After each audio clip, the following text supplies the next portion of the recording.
Na mtazamaji wa Trend TV, bwana Harmonize Konde Boy anazidi kueleza mambo mengine mazito zaidi. Kwa mujibu wa kitu ambacho yeye amekiona ni kwamba kuna jambo hapa lingine ambalo Harmonize ameamua kulizungumza kuhusiana na issue ya Ibra, baada ya Ibra kuanza kumtangazia mabaya Harmonize huko mitandaoni kufuatia kwa situation ya yeye kutaka kujitoa katika record label na kudaiwa takribani bilioni za Kitanzania ili aweze kujitoa katika record label hiyo. So kwa mujibu wa Harmonize hapa ameandika kwamba unaweza ona sijawekeza chochote, maana watu wengi sana wanasema kwamba kwa mfano kama Baba Levo alisema kwamba Harmonize hajawekeza chochote kwa Ibra, hatakiwi hata kumchaji milioni 30 kwa ajili ya kujitoa katika record label yake.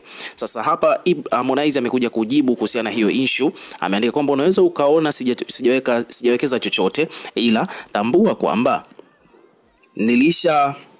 nilishawekeza kila lililo ndani ya uwezo wangu, utu na thamani yangu. Leo hii kwa kuwa ndugu yangu anaimbia dunia kwamba mimi sina tena utu katika watu, mimi nimekuwa ni kafiri kiasi hiki, licha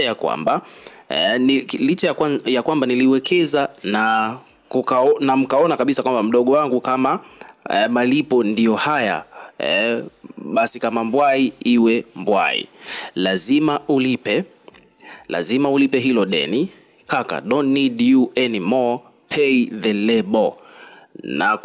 Na kutrendisha ili watu wajue kabisa kwamba, na wajue kinachoendelea na waone ukweli, ila kulipa utalipa kama nilivyolipa mimi superstar. Congrats kwa kujitangazia uchoko pia vile vile, ila binafsi ni kwamba na kujua kwamba huna hata dalili hizo. Aliye kudanganya, I feel sorry for you, kwa sababu haipo kwenye mkataba kwamba tulisaini choko au mtu makini.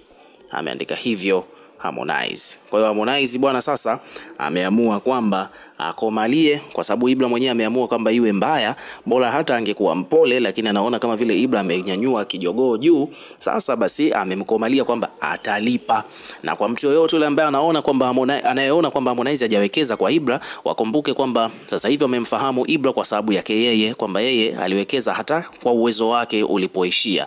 Japokuwa watu wanaweza kusema kwamba namna gani vipi, lakini Ibra sasa hivi akiimba almost watu wengi wanamfahamu, anaimbia dunia. Kwa hiyo basi kiasi hicho atalipa.